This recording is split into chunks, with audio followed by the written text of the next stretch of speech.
se eu te dissesse que One Piece esconde há mais de 25 anos o maior segredo demoníaco do mangá inteiro? Hoje você verá algo que muda completamente tudo o que achamos que sabemos sobre Mu, sobre o Haki, Joy Boy e até mesmo a origem das Akumas no Mi. Salve galera, eu vou Fusari com mais um vídeo pra vocês. Como é que vocês estão? Espero que todos vocês estejam maravilhosamente bem. Trazendo um vídeo aqui muito legal hoje sobre o verdadeiro poder de Mu-sama.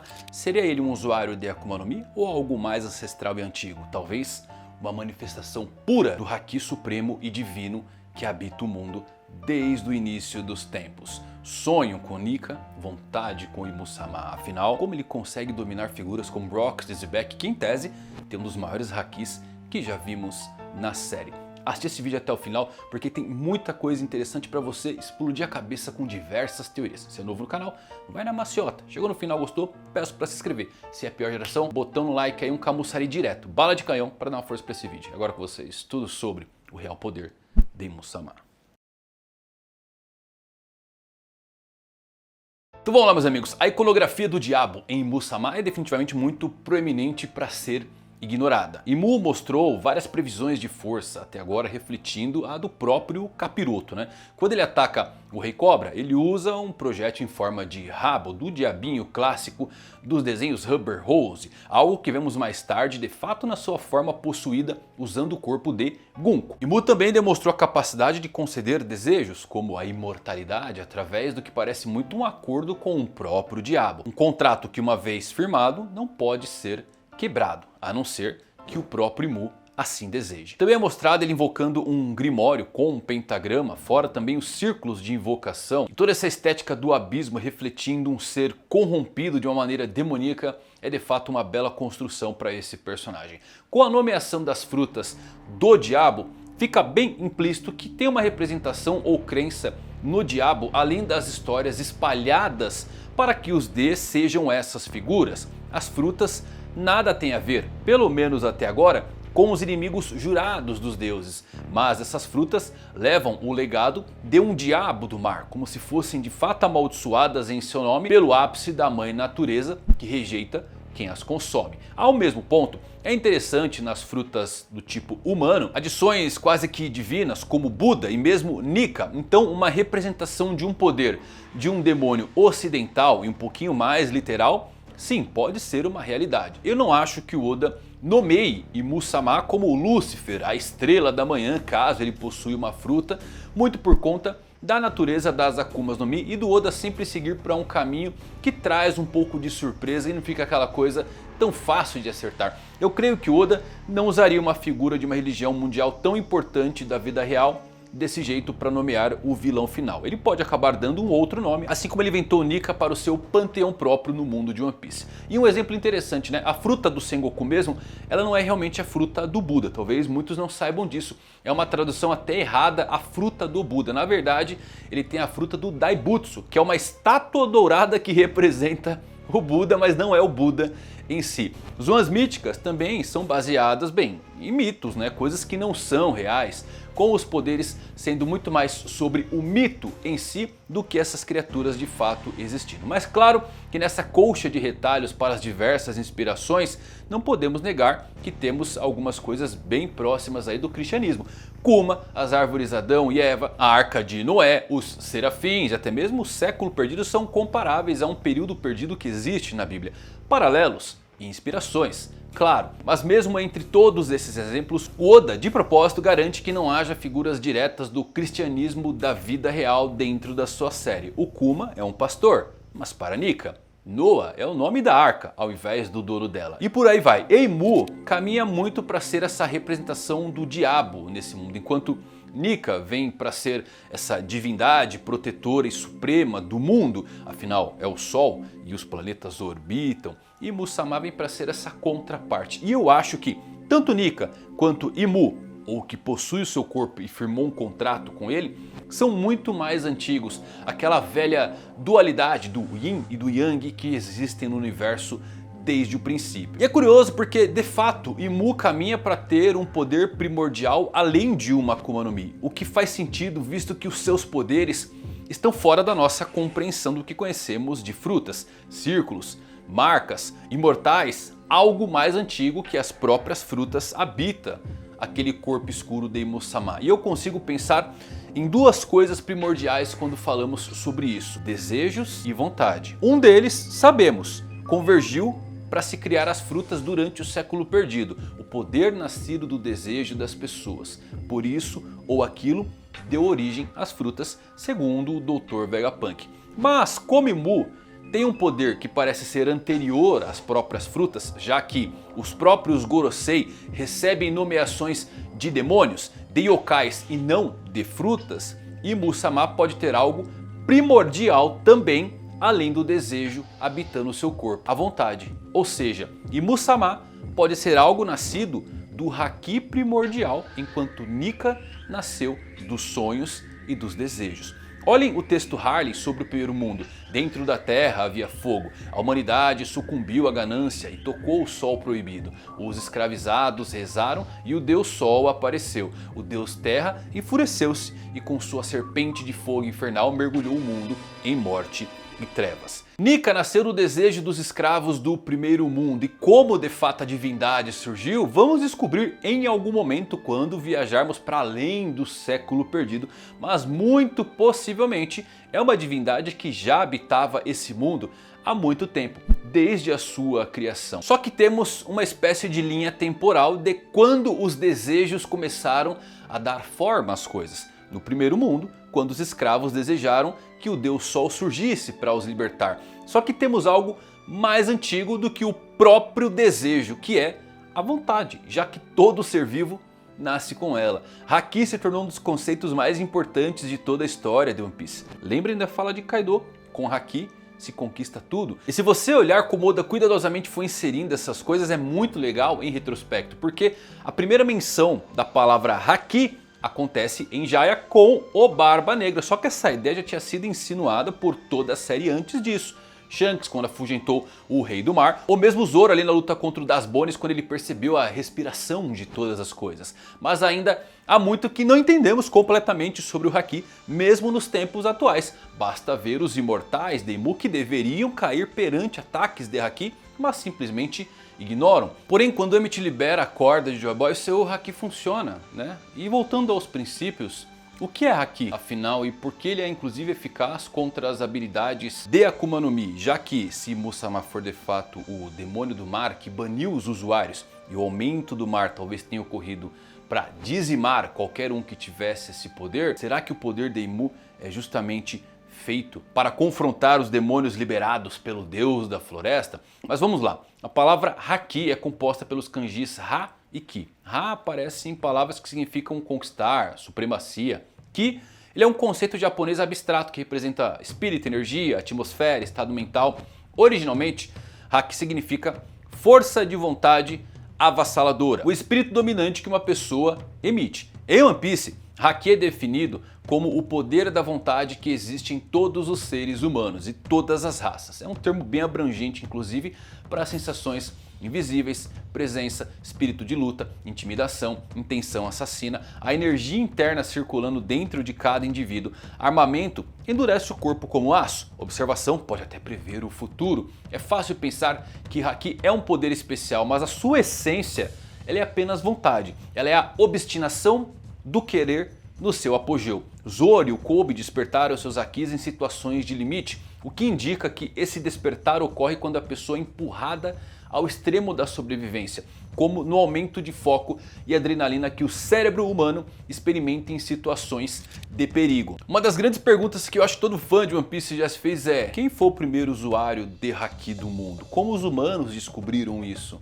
Talvez ele tenha sido ensinado, talvez o demônio que habita em Imu-sama deu isso aos humanos e ensinou, cada um seguindo o seu caminho, e eles começaram a usar isso. Porque é uma pergunta genuína e interessante, né? E se Imu-sama realmente usa um poder focado inteiramente em Haki? É um conceito curioso que talvez essas divindades primordiais tenham ensinado os humanos a utilizar a sua vontade e condensar isso em poder. Quando pegamos o Haki, ele se divide em três tipos: observação, armamento e conquistador. Em japonês, eles usam o termo Kor, Shoku, indicando categorias do mesmo poder base. No mangá colorido oficial, E posteriormente no anime, vemos que cada personagem possui a sua tonalidade, a sua cor. Shanks, Roger, Luffy possuem aura vermelha, Zorão é verde, Big Mom rosa, Kaido é roxo. Isso sugere que cada haki ele tem uma natureza muito única, né? Eu gosto muito do detalhe do Luffy despertando a quinta engrenagem e o seu haki aparecendo pela primeira vez em um tom mais amarelado, indicando aí um outro espírito agindo junto dele, o de Joy Boy. E de uma forma simplificada, o haki ele não anula os poderes de Akuma no Mi, apenas permite que você cause danos a usuários de Logia ou ignore penalidades de paramécia, como o Luffy. Por exemplo, se você der um soco no Luffy sem haki, o golpe ricocheteia porque ele é de borracha, mas com haki o golpe machuca. Durante o Dome Reverse de Musama sobre Rocks, e vejam aqui as coisas ficam sinistras, né?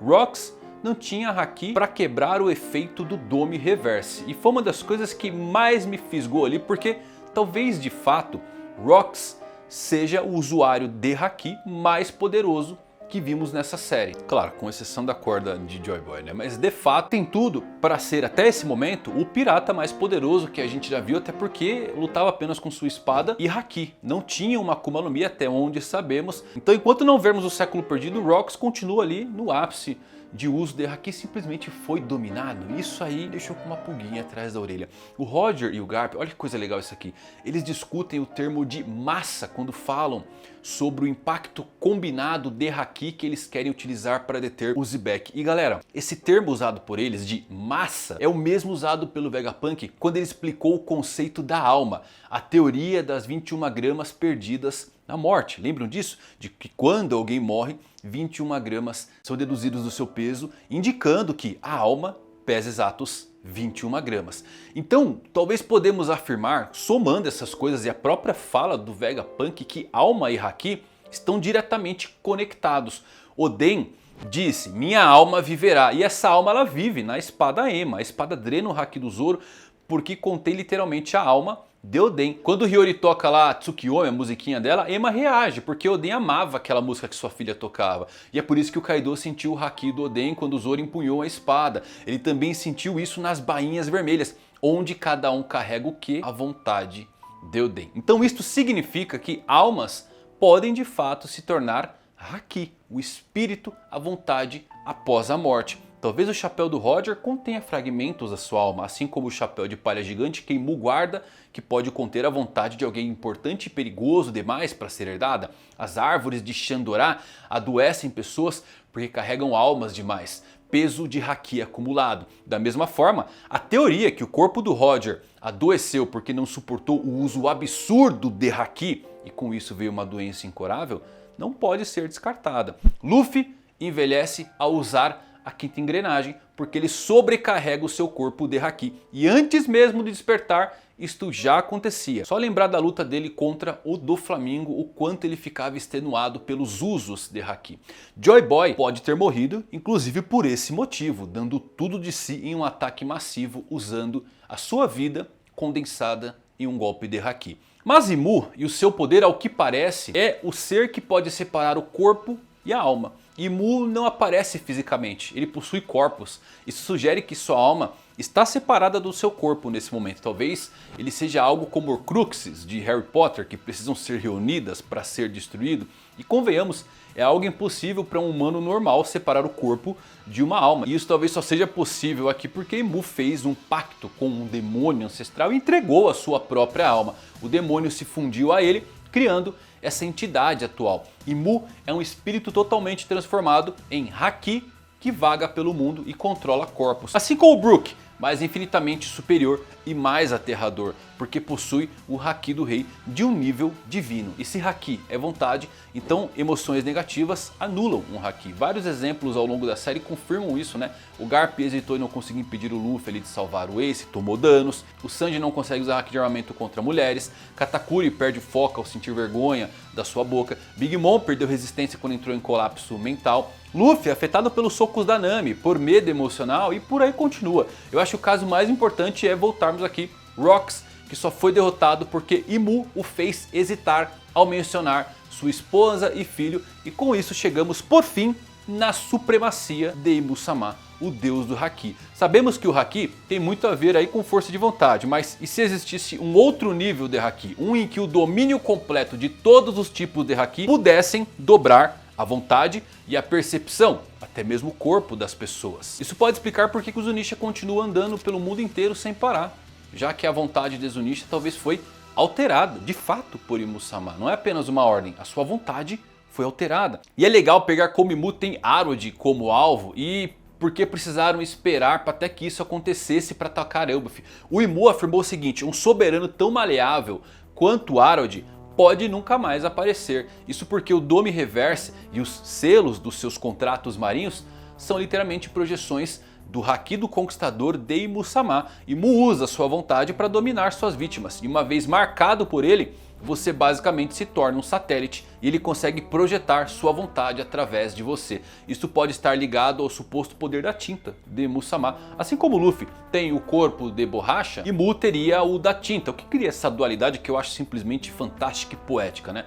E é por isso que ele sobrevive ao ataque mais massivo dessa série. A combinação de golpes de Roger, Garp, Rox, Big Mom e Kaido dando tudo de si com seu Haki. Mas Imu-sama não acontece nada. Além disso, a tinta seria usada para criar os selos e os círculos de invocação em pentagrama. Ele marca com tinta infundida com Haki ancestral, o que lhe permite projetar a sua vontade. E é por isso que Imu precisou tocar fisicamente Dory, Brog e Rox para usar o Dome Reverse neles. Então Imu é quase que um mago de Haki, uma manifestação primordial disso que tem um controle absurdo. O conflito original, inclusive, eu acho que pode ter sido Nika e o demônio que habita Imu, o deus do sol versus esse deus do mar. E eu presumo que Imu tenha vencido as duas outras vezes e durante esse conflito surgiram as Akumas no Mi, liberadas pelo deus da floresta, que são teorizadas inclusive como sendo manifestações físicas do desejo das pessoas. E eu acho que o ponto crucial disso, galera, é que Imu não só pode amplificar seu estado físico, mas também amplificar o seu Haki. O que é insano, né? As pessoas notam o quanto o Haki de alguém pelo Dome Reverse aumenta e fica estranho. Ele pode dar às pessoas um aumento de Haki, um aumento físico e imortalidade. Ele é praticamente um deus, ou o próprio Satanás, depende do ponto de vista. Talvez a única coisa que falta para Imu nesse momento seria a Hito Hito no Mi, né? A fruta de Nika, que sabemos que pode distorcer a realidade em algum nível. Isto por si só já é semelhante ao que Imu pode fazer com base nessa ideia do Haki em forma de tinta, do Dome Reverse sendo utilizado para virar as peças de uma maneira que ele possa controlar. Só que para Nika funciona de uma maneira oposta, né? São dois lados de uma mesma moeda. Para Luffy, ele interage com os outros influenciando suas mentes, levando-os a fazer coisas que eventualmente os ajudarão em sua jornada sem necessariamente forçá-los, até mesmo os libertando. Ao contrário de Imu, isso representa uma ameaça direta para Imu e o governo mundial. E é por isso que ele possivelmente possui aquele chapéu de palha gigante que eu creio ser o chapéu de Nika original, o deus dos gigantes, que ele mantém como um lembrete do único poder que foi capaz de igualar o seu. Então, se os poderes são equivalentes, Luffy agora ele precisa romper o teto do Haki. E assim como o despertar da Akuma no Mi, provavelmente o Haki tem algo semelhante. O despertar do Haki, eu não duvido disso, tá? Algo que apenas aqueles que possuem todas as suas formas conseguem dominar e alcançar novos patamares. Será que Imu é feito inteiramente de Haki? É curioso pra caramba, né? Eu gosto quando o Círculo Negro começa a sair aqueles raios e todo mundo consegue enxergar aquele poder saindo. E as pessoas, nossa, raios. E geralmente o Haki, ele em tese é invisível, as pessoas não veem os raios. Mas Imu consegue condensar isso em uma forma física. E bem possível que exista assim um despertar para o Haki. E é por isso que tem um pouco dessas dúvidas de, bom, por que o Haki do Luffy não funciona no Gorosei e o do Joy Boy conseguiu tirar todo mundo? Porque existe um próximo patamar, um despertar, a forma final e primordial, crua, desse poder que habita todo ser vivo e que Imu-sama pode ser o mago que controla tudo isso. A entidade primordial que talvez tenha ensinado a própria humanidade que acabou se voltando contra eles e disso surgiu essa grande rixa e rivalidade entre o Deus Sol e o Diabo do Mar. E você acha que Imu tem uma fruta? Ou pode ser algum tipo de manifestação diferente do que estamos acostumados a ver? Qual a sua teoria? Qual o poder de Imu? Coloca nos comentários, quero saber o que você pensa. Se você gostou desse vídeo, deixa um like. Até a próxima, valeu por assistirem. Fui!